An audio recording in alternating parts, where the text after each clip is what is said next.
kegiatan penyimbasan terkait budaya positif.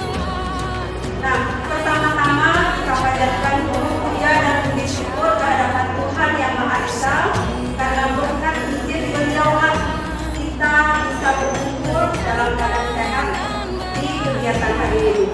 Baik Bapak Ibu, terkait materi budaya positif. Nah, budaya positif ini mungkin kalau saya tanya di pikiran Bapak Ibu apa yang ada di pikiran Bapak Ibu terkait kata budaya. Mungkin ada yang bisa Bapak Ibu ada yang punya pendapat? Menurut saya makna budaya merupakan kebiasaan yang dilakukan. Ya, Pak Dede, ya coba diulangi Pak Dede. Menurut saya makna budaya merupakan kebiasaan yang dilaksanakan. Iya, bagus sekali. Jadi kata budaya, kebiasaan, keyakinan atau nilai-nilai ya, yang tentunya berpihak pada murid karena kita berbicara tentang budaya positif yang ada di sekolah. Ya, tentunya berpihak pada murid dan untuk mewujudkan murid yang bisa kreatif, bisa mandiri, bisa inovatif dan tentunya bertanggung jawab juga. Ya, itu terkait budaya positif. Contohnya banyak sekali Bapak Ibu. Jadi contoh yang paling sederhana bisa dilihat di sini. Jadi di sini ada murid yang sedang membersihkan kelas. Ini contoh paling sederhana terkait budaya positif. Ya, mungkin Bapak Ibu masuk ke kelas melihat ada tong sampah misalnya penuh dengan sampah. Tolong anak-anak diingatkan itu sudah merupakan budaya positif. Ya, baik, saya lanjutkan. Jadi terkait dari konsep budaya positif, ada beberapa konsep yang perlu kita pahami.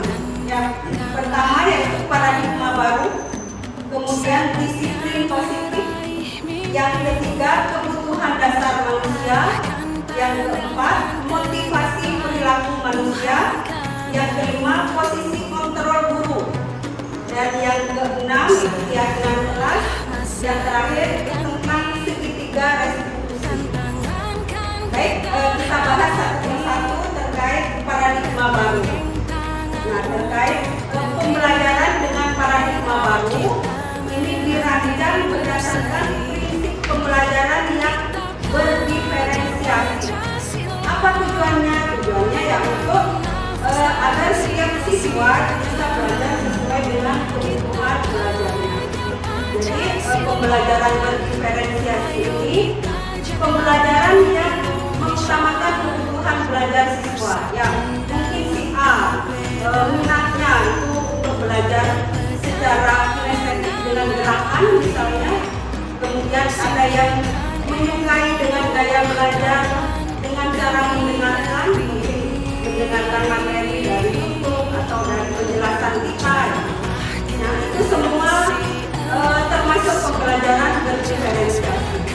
Selain juga untuk siswa agar belajar bisa tenang, bisa nyaman dan bahagia. Itu pembelajaran diferensiasi.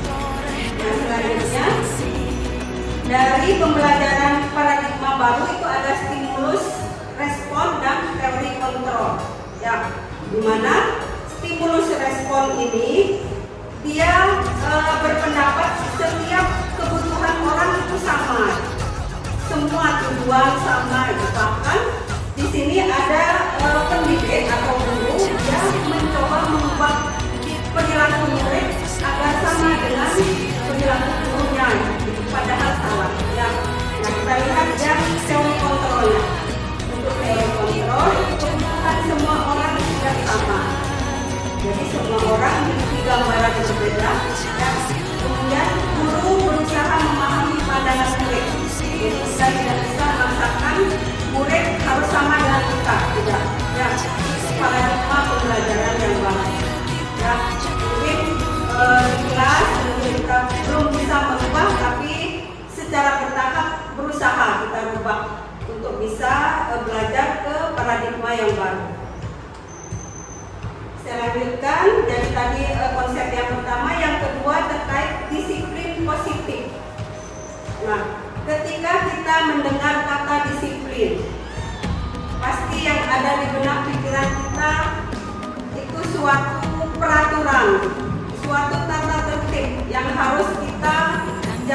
nyaman. Sehingga kita berpikir juga ketika mendengar kata disiplin pasti terkait dengan ketidaknyamanan. Ya, mungkin saya sebagai pembina OSIS ketika bertugas menjaga anak-anak di depan pintu gerbang, itu pun di kata disiplin itu bukan hanya guru saja yang merasa tidak nyaman, dan siswa pun juga sama. Ketika anak masuk ke dalam lingkungan sekolah, sudah diamati dari atas sampai bawah, dari rambut sampai ujung kaki, itu menurut murid yang tidak mematuhi peraturan sudah merupakan istilah ketidaknyamanan dari disiplin, padahal itu salah. Ya, jadi itu untuk disiplin positif ini sebagai pendidik, tujuan kita menciptakan anak-anak yang memiliki disiplin diri sehingga mereka bisa berperilaku dengan mengacu pada nilai-nilai kebajikan universal dan memiliki motivasi intrinsik. Jadi motivasinya berasal dari dalam diri kita sendiri. Jadi bukan karena pengaruh orang lain, anak-anak melakukan disiplin, tidak. Jadi dia munculnya dari dalam diri kita sendiri, sehingga disiplin itu akan terus terbentuk bahkan dalam waktu yang panjang. Ya. Nah, disiplin positif ini merupakan salah satu cara penerapan disiplin yang bertujuan menumbuhkan kesadaran serta memberdayakan anak untuk melakukan sesuatu. Jadi sesuatu yang dilakukan itu bukan merupakan ancaman atau hukuman. Ya, karena apa? Kalau dia melakukan sesuatu itu merupakan suatu ancaman atau hukuman, tidak akan bertahan lama. Ya, terkait disiplin positif. Kemudian yang berikutnya yaitu 5 kebutuhan dasar manusia. Jadi Bapak Ibu, manusia itu punya 5 kebutuhan dasar. Ya, entah itu murid, entah itu guru atau pendidik, entah itu dewan kependidikan, semua punya 5 kebutuhan dasar. Ya, yang pertama yaitu bertahan hidup. Kemudian yang kedua, kasih sayang dan rasa diterima. Yang ketiga, penguasaan. Yang keempat itu kebebasan, dan yang terakhir kesenangan. Baik, kita bahas satu persatu terkait kebutuhan bertahan hidup atau survival. Ya, merupakan kebutuhan yang bersifat fisiologis. Jadi kebutuhan bertahan hidup ini merupakan kebutuhan fisiologis. Ya, dia bertahan untuk hal-hal tertentu yang mempunyai tujuan tertentu. Misalnya di sini untuk kesehatan. Jadi kita bertahan hidup untuk agar sehat misalnya, kemudian agar mempunyai tempat tinggal misalnya, atau makanan, atau bisa minuman dan sebagainya. Ya, itu termasuk kebutuhan bertahan hidup. Saatnya jam 4.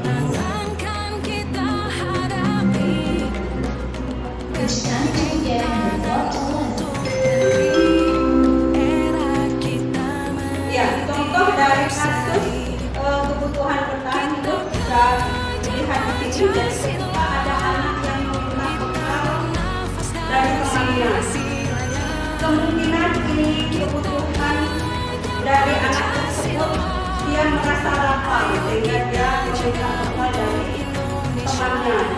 Jadi itu kemungkinan yang terjadi pada anak tersebut. Ya, kemudian yang kedua yaitu kebutuhan akan kasih sayang dan rasa diterima. Nah, ini termasuk kebutuhan psikologis. Ya, pada umumnya anak yang memiliki kebutuhan dasar kasih sayang dan rasa diterima yang tinggi biasanya ingin disukai dan diterima oleh kelompoknya, oleh teman-temannya. Nah, biasanya mereka akan semangat untuk belajar. Karena apa? Karena suka pada gurunya misalnya salah satunya. Tapi suka pada gurunya tanda kutip ya, mungkin suka dengan cara gurunya mengajar. Itu ya, bukan suka yang lain ya. Jadi itu kebutuhan akan kasih sayang dan rasa diterima. Selanjutnya yaitu kebutuhan kebebasan. Nah, di sini kebutuhan kebebasan ini perlu banyak bergerak biasanya. Jadi anak yang suka kebebasan itu suka lebih banyak bergerak dibanding yang tidak, ya. Menyukai hal baru yang menarik. Kemudian mampu mengekspresikan diri secara mandiri. Jadi dia tidak tergantung pada orang lain. Kemudian contoh dari kebutuhan kebebasan, jadi di sini anak yang selalu diberikan bekal makanan dengan jumlah yang sama. Jadi dia akan minta bekal temannya mungkin atau mengambil dari bekal temannya. Tujuannya apa? Karena dia ingin merasakan juga menu dari temannya yang bervariasi. Ya, jadi itu kebutuhan kebebasan. Selanjutnya kebutuhan akan kesenangan atau fun. Jadi kebutuhan akan kesenangan ini muncul sejak dini dan berkembang sampai dewasa. Ya. Kemudian dari kebutuhan ini biasanya anak suka bermain. Kemudian saat bermain dia juga tidak langsung mempelajari keterampilan hidup. Artinya dia bermain hanya untuk kesenangannya. Ya. Kemudian contohnya di sini biasanya mungkin di kelas kita sering juga menemukan kasus seperti ini. Jadi ada anak yang senang mengganggu temannya, misalnya anak tersebut merasa senang ketika melihat ekspresi temannya yang diganggu, itu merasa misalnya terlihat lucu atau sebagainya. Jadi anak itu akan merasa senang. Itulah kebutuhan akan kesenangan. Dan selanjutnya yaitu penguasaan atau power. Jadi kebutuhan pengakuan atas kemampuan yang berhubungan dengan kekuatan untuk mencapai sesuatu. Nah, ini biasanya diakui atas prestasi dan keterampilan yang dimiliki. Nah, contoh kasusnya ini anak yang merasa hebat setelah mengganggu temannya karena temannya menjadi takut dan menuruti keinginannya. Ini salah satu contohnya. Mungkin ini juga sering kita temukan di kelas. Nah, baik, selanjutnya pada konsep yang berikutnya yaitu motivasi perilaku manusia. Ketika berbicara tentang motivasi, dorongan, ya, jadi motivasi itu dorongan yang timbul pada diri seseorang secara sadar atau tidak sadar untuk melakukan suatu tindakan dengan tujuan tertentu. Nah, motivasi perilaku manusia ini ada 3. Ya. Yang pertama yaitu menghindari ketidaknyamanan dan stigma. Jadi motivasi ini merupakan motivasi level terendah. Ya. Biasanya orang yang mengalami ini yang melakukan motivasi ini biasanya bertanya, saya akan diberikan hukuman seperti apa jika saya sudah atau jika saya tidak melakukan. Jadi dia akan bertanya seperti itu dalam dirinya. Itu motivasi yang pertama. Ya, ini biasanya motivasi yang level terendah. Ya. Kemudian yang kedua, mendapatkan imbalan atau penghargaan dari orang lain. Ini mungkin motivasinya di atas satu tingkat dari level yang pertama, dari motivasi yang pertama. Jadi levelnya naik lagi satu tingkat, ya, untuk mendapatkan imbalan atau penghargaan dari orang lain. Nah, biasanya orang yang memiliki motivasi ini akan bertanya dalam dirinya sendiri, akan diberikan imbalan apa ketika saya sudah melakukan hal tersebut, misalnya seperti itu. Ya. Kemudian yang ketiga yaitu menghargai diri sendiri dengan nilai-nilai yang dipercaya. Nah, ini merupakan motivasi yang tertinggi pada manusia. Jadi manusia yang memiliki motivasi yang terakhir ini berarti sudah bagus, ya, ilmunya sudah bagus, karena motivasinya muncul dari diri sendiri. Ya. Jadi dia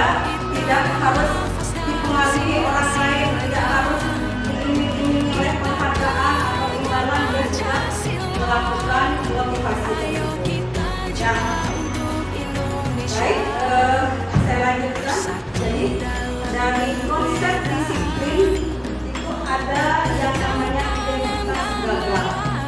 Ya, dimana di sini ada dua, ada hukuman dan ada penghargaan. Nah, yang hukuman yaitu menyakitkan tentunya. Karena apa? Ketika kita menghukum murid, ya, karena hukuman itu biasanya berupa fisik. Yang kedua yaitu murid menyembunyikan kesalahannya. Dengan suatu hukuman, misalnya kita memberikan hukuman kepada murid, murid yang menerima hukuman itu akan menyembunyikan kesalahannya. Karena apa? Karena dia tidak mau dihukum lagi. Ya. Kemudian yang terakhir itu murid menjadi rendah diri, pastinya itu. Karena ketika kita menghukum murid, murid akan merasa rendah diri di hadapan teman-temannya. Nah, kemudian yang kedua yaitu penghargaan. Penghargaan yang pertama yaitu merusak hubungan. Kenapa ini dikatakan merusak hubungan? Karena apa? Ketika kita mengajar, kemudian memberikan penghargaan kepada murid, ketika mengajar siapa yang selesai duluan mengerjakan 3 soal diberikan penghargaan, misalnya seperti itu. Ini akan merusak hubungan antara murid yang lainnya. Karena apa? Karena ketika murid yang satunya tidak bisa menyelesaikan dengan waktu yang diberikan, dia akan pastinya akan merasa ini seperti apa namanya, rasa iri, ya, istilahnya iri, sehingga dia akan tidak menyukai temannya yang selesai duluan. Ini artinya merusak hubungan. Kemudian yang kedua, mematikan kreativitas. Pasti mematikan kreativitas karena apa? Ketika kita memberikan suatu tugas pada murid, selesaikan ini dalam waktu 10 menit misalnya. Si A bisa menyelesaikan.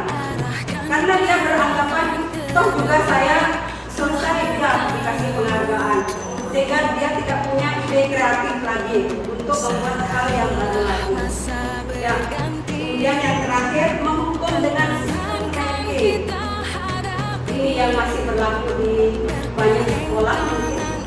Padahal sistem ranking ini sangat tidak bagus. Ya. Karena ranking itu merupakan proses pembelajaran yang masih sangat kecil sekali. Ya, yang kita utamakan itu bukan rankingnya, tapi keterampilan dari anak ketika proses pembelajaran.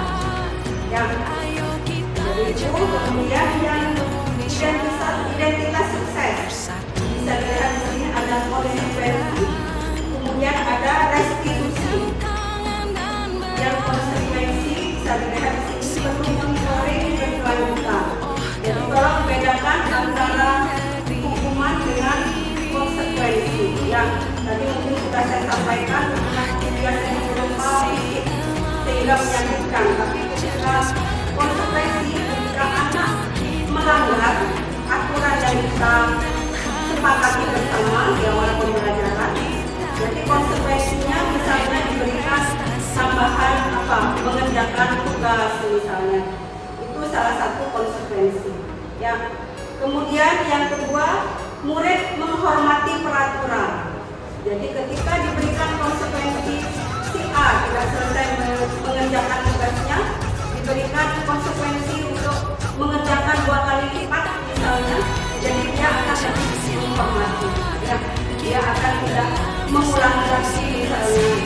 Itu yang akan terjadi. Kemudian kehilangan waktu untuk memenuhi kesalahan. Jadi berbeda dengan hukuman tadi, ketika kita menerapkan konsekuensi, dia tidak akan lagi memenuhi apa sih kesalahan saya tadi juga. Dia akan sibuk menyelesaikan tugas-tugasnya. Itu yang terjadi. Ya. Kemudian restitusi. Ini yang paling bagus diterapkan, murid bertanggung jawab atas perilakunya. Jadi dia akan bertanggung jawab apa yang menjadi tugas si murid tersebut, sehingga dia tidak akan melakukan hal-hal yang di luar kesepakatan kelas yang sudah dilaksanakan. Fokus pada pemecahan masalah jangka panjang, ya, karena itu muncul dari diri sendiri. Jadi sehingga dia lebih bertahan lama. Ya. Kemudian yang berikutnya, murid menghormati dirinya dan orang lain. Yang berikutnya lagi teori kontrol, jadi dia murid yang akan memegang kendali. Ketika murid melanggar karena dia menerapkan atau munculnya dari diri sendiri, dia akan bisa mengendalikan. Ya. Dan yang terakhir, murid memperbaiki kesalahan. Jadi ketika murid melakukan suatu kesalahan, dia akan segera memperbaikinya. Itu di restitusi. Nah, bagaimana pendekatan restitusi yang bisa kita lakukan? Kita perlu tahu dulu apa sih sebenarnya restitusi itu. Jadi bisa dilihat di sini, restitusi proses menciptakan kondisi bagi murid untuk memperbaiki kesalahan mereka, sehingga mereka bisa kembali pada kelompoknya dengan karakter yang lebih kuat lagi. Ya, ketika murid melakukan kesalahan, kita menerapkan restitusi. Jadi bukan hukuman yang kita terapkan. Kita terapkan restitusi, dia akan kembali ke kelompoknya dengan perilaku atau karakter yang lebih kuat lagi. Ya. Kemudian apa arti dari restitusi? Bukan menebus kesalahan, namun belajar dari kesalahan. Jadi mungkin beberapa waktu yang lalu saya juga sudah menerapkan restitusi ini ketika ada siswa terlambat. Jadi saya tidak akan langsung menghukum mereka, tidak. Jadi kita tanya dulu apa masalahnya, kenapa bisa terlambat. Itu yang perlu kita tanyakan dulu pada murid. Ya, jadi kita tidak bisa langsung menghukum itu saja, tidak. Kita harus tahu dulu apa permasalahannya, kenapa dia bisa terlambat. Ketika kita sudah mengetahui, kita berikan solusinya sehingga anak tidak akan mengulangi kesalahannya lagi. Yang kedua yaitu memperbaiki hubungan. Jadi jika ada anak yang melanggar peraturan, kita terapkan restitusi, anak tidak akan merusak hubungan dengan siswa yang lain. Ya. Yang berikutnya tawaran bukan paksaan. Jadi seperti tadi yang sudah saya sampaikan, ketika ada siswa terlambat, apa penyebabnya kita tanyakan, kemudian kita berikan solusinya, kita tawarkan solusinya bagaimana. Ketika dia menerima solusi kita, biar dilaksanakan, tapi kita tidak boleh memaksa.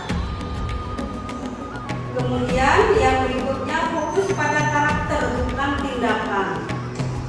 Jadi tadi seperti yang sudah saya sampaikan tadi juga, kita memberikan solusi, kita melatih karakter mereka.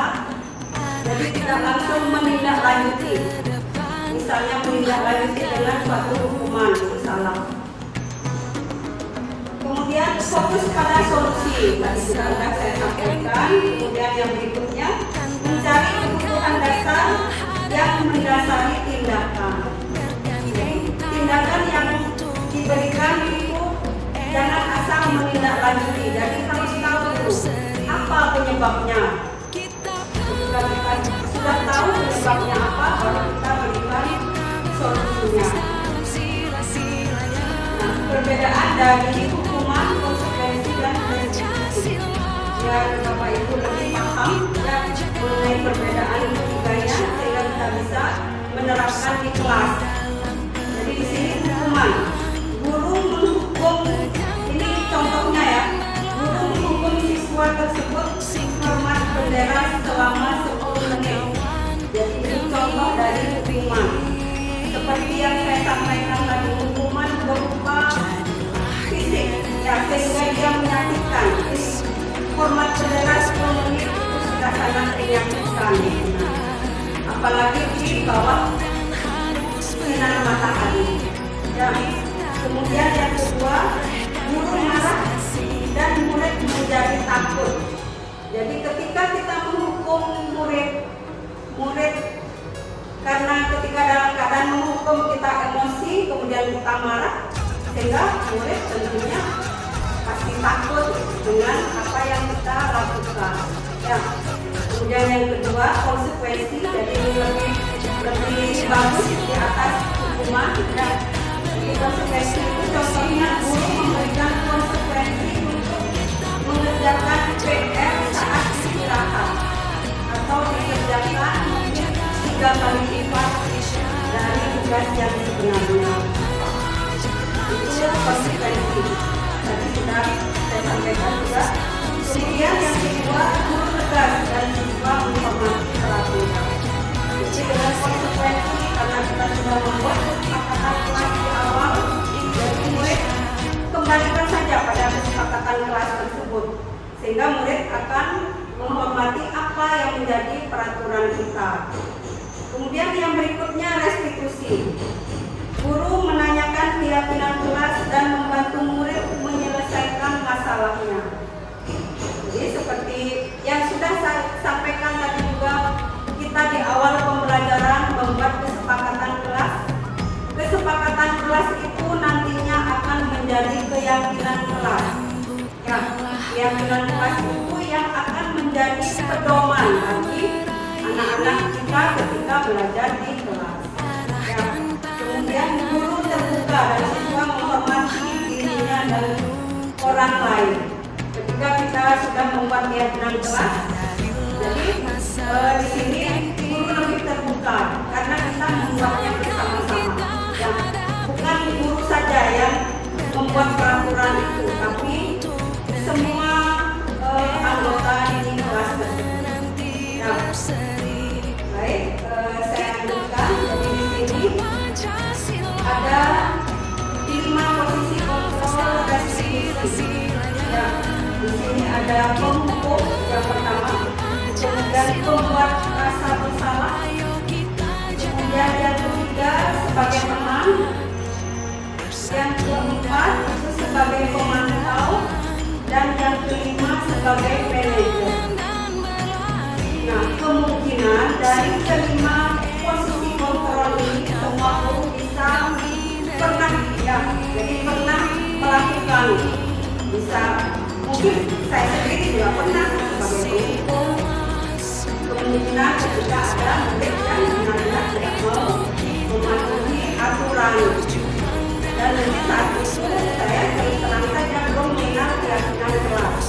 Setelah mengikuti program guru penggerak baru saya tahu ternyata sebenarnya saya sudah menerapkan keyakinan kelas itu, tapi mungkin hanya di proses pembelajaran saja. Mungkin di lingkungan kelas itu belum saya terapkan, terutama misalnya di kebersihan atau mungkin di siswa terlambat itu belum pernah saya terapkan. Nah, kemudian dari pembuat rasa bersalah juga bisa. Dari kelima posisi kontrol ini semua guru saya yakin pernah melakukannya. Tapi yang jelas kalau bisa, ya kalau bisa kita di posisi sebagai teman, sebagai pemantau, dan yang paling bagus sebagai manajer.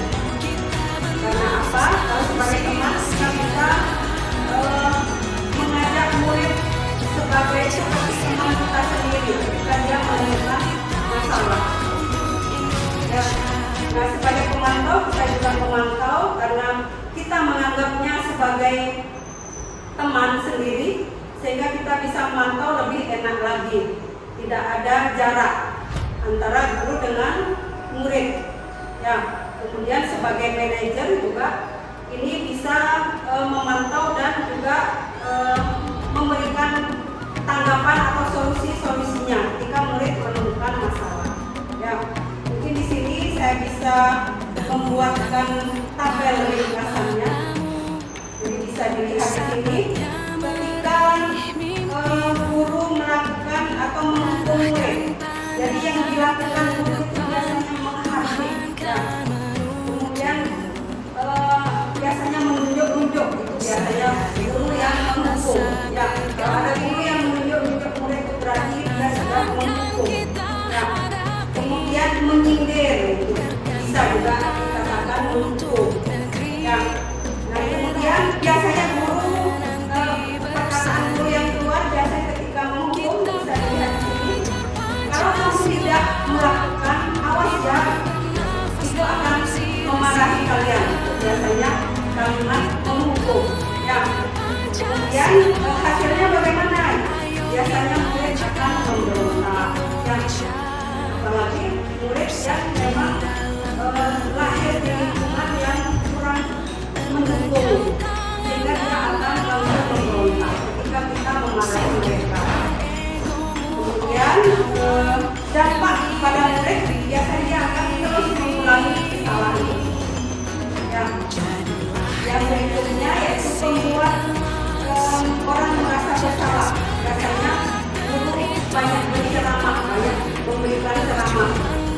sehingga murid akan merasa bersalah. Ya.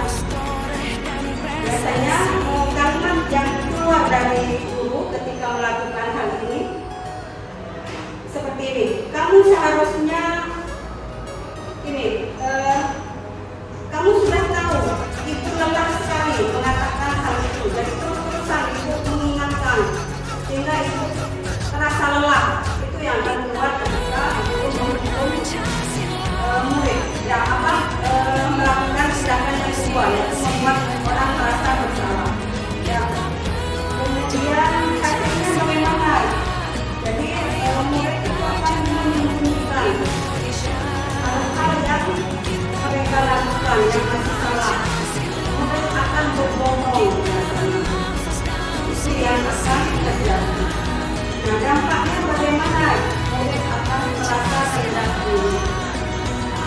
Itu yang terjadi. Kemudian yang sebagai teman biasanya tadi membuatkan alasan untuk murid-muridnya. Itu yang dilakukan guru. Biasanya kalimatnya seperti ini. Ayolah, lakukanlah demi ibu. Masa kamu tidak mau? Itu biasanya yang keluar ketika guru di posisi sebagai teman. Ya, dampaknya bagaimana? Jadi di sini murid selalu bergantung pada orang lain. Ya, murid tidak mandiri. Itu yang akan terjadi. Nah, berikutnya yang sebagai pemantau biasanya di sini guru berbuat ini biasanya menghitung atau mengukur biasanya apa sih yang bisa dilakukan oleh murid. Jadi melalui dengan cara memantau yang melihat sebatas mana yang bisa dilakukan oleh murid. Ya. Kemudian apa biasanya kalimat yang keluar? Jadi biasanya keluar dari guru apa peraturannya? Itu biasanya dia selalu mengingatkan peraturan yang ada. Itu yang terjadi. Kemudian dampaknya pada murid biasanya ini menitik beratkan pada sanksi atau hadiah yang diberikan oleh gurunya. Ya, kemudian yang terakhir sebagai manajer biasanya guru akan melakukan pertanyaan-pertanyaan. Biasanya di sini yang keluar kalimat yang ditanyakan biasanya apa yang kita yakini. Kita kembali pada kesepakatan kelas tadi. Guru akan selalu mengingatkan keyakinan kelas. Ya, jadi guru tidak akan marah, tidak akan menunjuk, tapi mengingatkan dari keyakinan kelas yang sudah dibuang. Kemudian hasilnya menguatkan pribadi dari murid tersebut. Ya, dan dampak bagi murid dia bisa mengevaluasi diri. Bagaimana cara memperbaiki dirinya sendiri. Nah, ini bisa dilakukan dengan kita menerapkan keyakinan kelas. Nah, di sini menurut Bosen tahun 1998, keyakinan kelas itu merupakan suatu keyakinan akan lebih memotivasi. Ya, dibanding peraturan kelas, keyakinan kelas itu lebih memotivasi seseorang dari dalam. Dari intrinsipnya, dari dalam diri orang tersebut. Ya. Nah, seseorang akan lebih tergerak dan bersemangat untuk menjalankan keyakinan yang sudah disepakati. Baik, saya lanjutkan. Ini mungkin kegiatan membuat keyakinan kelas yang sudah saya terapkan di kelas. Mungkin di sini ketika yang sebelah kiri ini ketika diskusi membuat kesepakatan kelas. Jadi kesepakatan kelas itu tidak semata-mata guru yang mengusulkan, tapi dari murid. Ya, dari murid nanti mana yang memang sesuai dengan apa yang kita terapkan, kita laksanakan. Ini kesepakatan atau keyakinan kelas ini kita gunakan dalam waktu 1 semester. Ya. Nah, untuk melakukan ketika kita sudah menerapkan keyakinan kelas, kita terapkan pada segitiga Ya, nah setiap 3 restitusi ini langkah-langkahnya bisa dilihat di sini, menstabilkan identitas. Ya, kemudian validasi tindakan yang salah. Kemudian yang terakhir itu menanyakan keyakinan. Nah, ketika kita menstabilkan identitas, bisa dilihat di sini kalimat yang muncul biasanya. Jadi saya ambil contoh ketika murid saya terlambat masuk ke kelas. Jadi saya tidak langsung menghukumnya, tapi saya akan berkata seperti ini.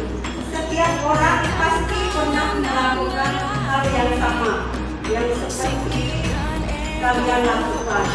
Jadi biar si anak tidak merasa saya sendiri yang melakukan hal seperti ini. Jadi menstabilkan identitas namanya. Ya. Kemudian validasi tindakan dari murid yang terlambat tadi, kita biasanya memvalidasi apa sih yang menyebabkan kalian terlambat. Misalnya saya terlambat bangun Bu, misalnya seperti itu. Atau mungkin saya mengantar adik ke sekolah. Setidaknya guru bertanya, kenapa kok kamu yang mengantar adiknya?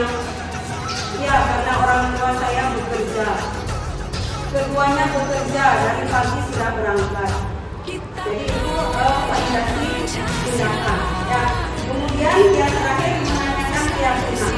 Setelah murid melakukan kesalahan, kita kembalikan lagi kepada keyakinan kelas yang sudah kita buat bersama di awal semester. Ya, sehingga murid akan merasa tidak akan mengulangi lagi dari hal yang salah tadi. Ya, jadi itu yang sudah bisa kita terapkan pada segitiga restitusi. Kemudian dari apa yang sudah saya sampaikan tadi bisa saya simpulkan. Jadi di sini dalam penerapan program disiplin positif, hendaknya guru memiliki standar kepribadian, ya, keprofesionalan, sosial, ini juga penting. Tentunya yang baik, di mana guru mampu merefleksi, ini yang paling penting. Dari apa yang sudah kita terapkan di kelas, kita harus bisa merefleksi diri kita sendiri. Ya. Kenapa murid saya terlambat? Misalnya kita bisa merefleksi diri kita sendiri, apa yang kurang dari misalnya di pembelajaran kita. Mungkin ada murid kita yang nilainya di bawah standar, misalnya walaupun sekarang tidak ada istilah KKM lagi. Kita harus bisa merefleksi diri. Apa yang kurang dari pembelajaran saya, misalnya seperti itu. Jadi kita tidak bisa langsung menunjuk-nunjuk murid, kamu harus belajar seperti itu. Tidak. Ya, kita harus merefleksi diri karena kita sebagai pendidik itu sebagai seorang among, ya. Jadi di posisi manajer tadi. Jadi yang memimpin murid menjadi insan yang mandiri, yang merdeka, ini yang diinginkan untuk kurikulum kita. Kemudian bertanggung jawab, itu yang paling penting. Ya. Baik Bapak Ibu, mungkin materi hari ini terkait disiplin positif sudah selesai. Mungkin ada yang mau ditanyakan dari apa yang saya sampaikan tadi. Iya, Pak Eka, silakan. Terkait dengan budaya Ya.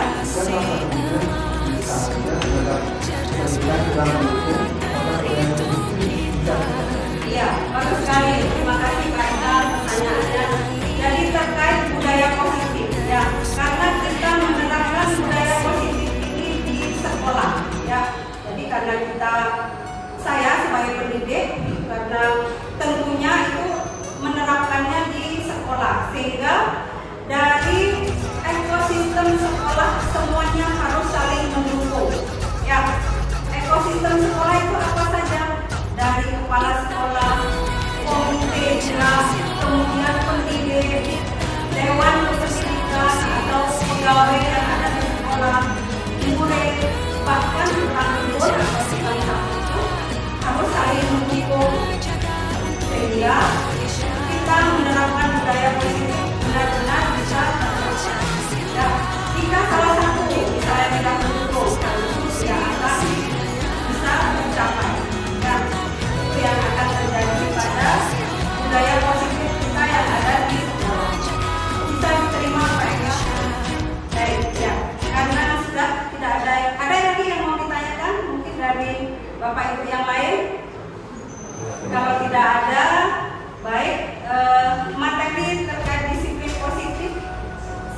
akhiri sampai di sini. Terima kasih karena Bapak Ibu sudah berkenan hadir di kegiatan pengimbasan materi terkait budaya positif. Saya akhiri dengan Om Santi